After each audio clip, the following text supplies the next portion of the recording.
Kisah miris seorang anak TKI yang dititipkan ke saudaranya. Diduga tersangka kesal karena kiriman dari orang tua korban tidak cukup untuk membiayai kehidupannya. Akibatnya tersangka tidak sepenuh hati merawat korban dan sering berbuat kasar. Assalamualaikum warahmatullahi wabarakatuh. Halo sahabat dunia BNI, welcome back to my channel.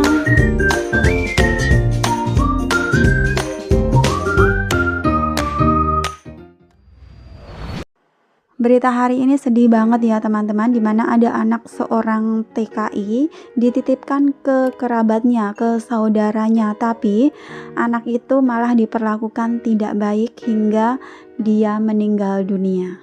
Jangan sampai hal serupa seperti ini terjadi ya. Jadi buat teman-teman yang mau ke luar negeri ya, merantau jadi PMI, jika ada anak terus mau dititipkan entah itu ke orang tua ataupun ke saudara, ke kerabat, pastikan Anda menitipkannya ke orang yang tepat, dan pastikan juga Anda memberikan kiriman uang yang cukup untuk biaya hidup anak Anda tersebut. Serta yang gak kalah pentingnya lagi, usahakan ya untuk setiap hari itu menghubungi anak Anda, memastikan bahwa anak Anda dalam keadaan baik-baik saja. Dilansir dari pedomanrakyat.com, Kepulauan Meranti, personel Polres Kepulauan Meranti menahan perempuan inisial RS alias Sena. Dia merupakan tersangka meninggalnya anak berumur 4 tahun berinisial IA yang tak lain merupakan anak asuhnya. Kapolres Kepulauan Meranti Ajun Komisaris Besar mengatakan bahwa kasus ini bermula ketika IA pada tahun 2018 dititipkan orang tuanya ke Rafidah. Orang tua korban lalu pergi ke Malaysia menjadi tenaga kerja Indonesia.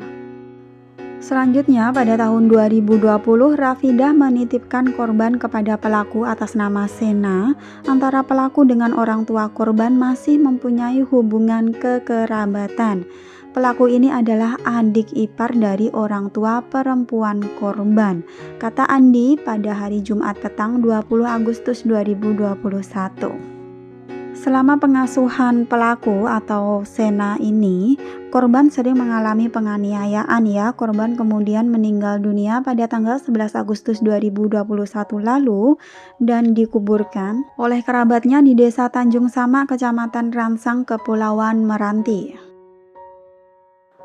Usai pemakaman itu, foto kondisi anak TKI tersebut beredar luas di masyarakat. Ada beberapa luka tidak wajar pada tubuh IA atau anak tersebut sehingga membuat pihak keluarga melapor ke Polsek Ransang, Polres Kepulauan Meranti.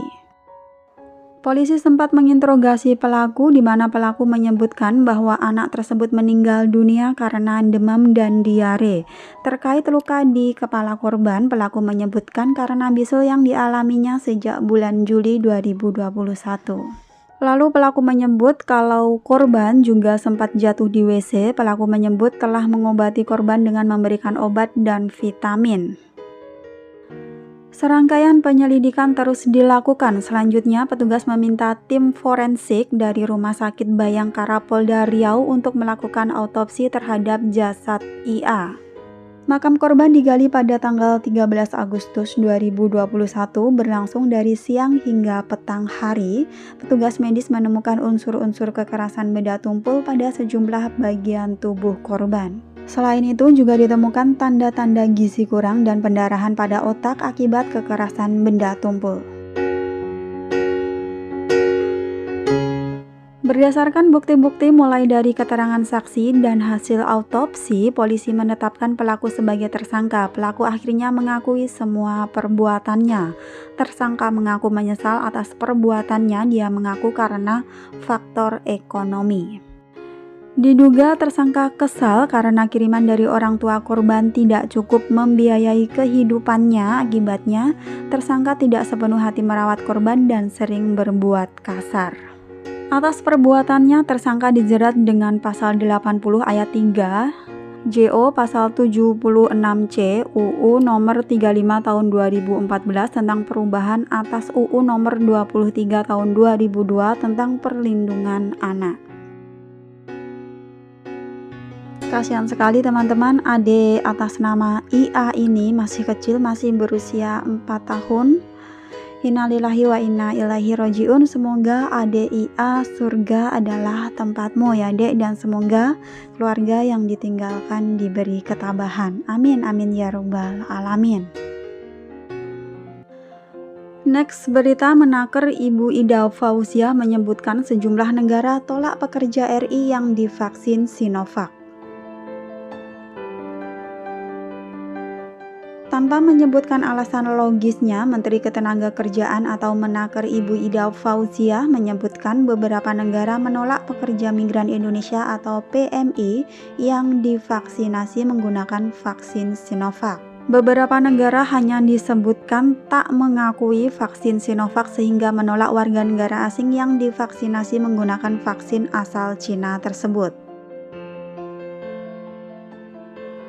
Kondisi itu membuat Kemenaker mengupayakan agar calon PMI atau CPMI divaksinasi menggunakan produk lain, salah satunya adalah EZI. Ada beberapa negara yang tidak bisa menerima vaksin Sinovac. Akhirnya kita usahakan untuk mendapatkan vaksin.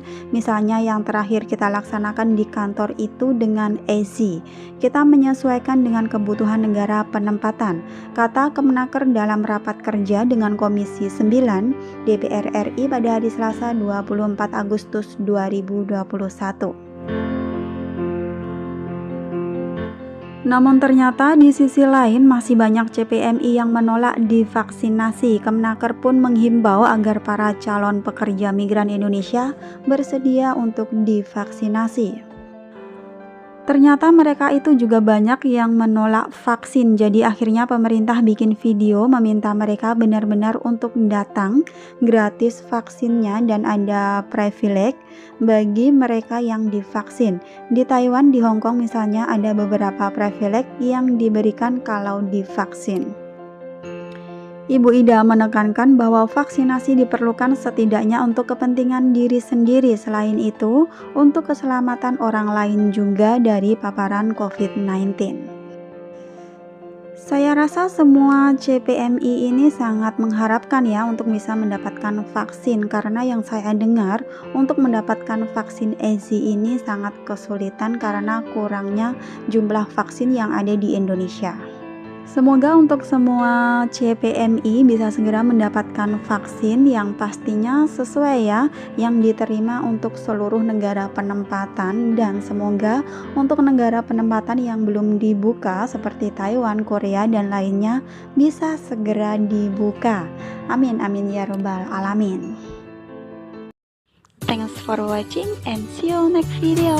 Wassalamualaikum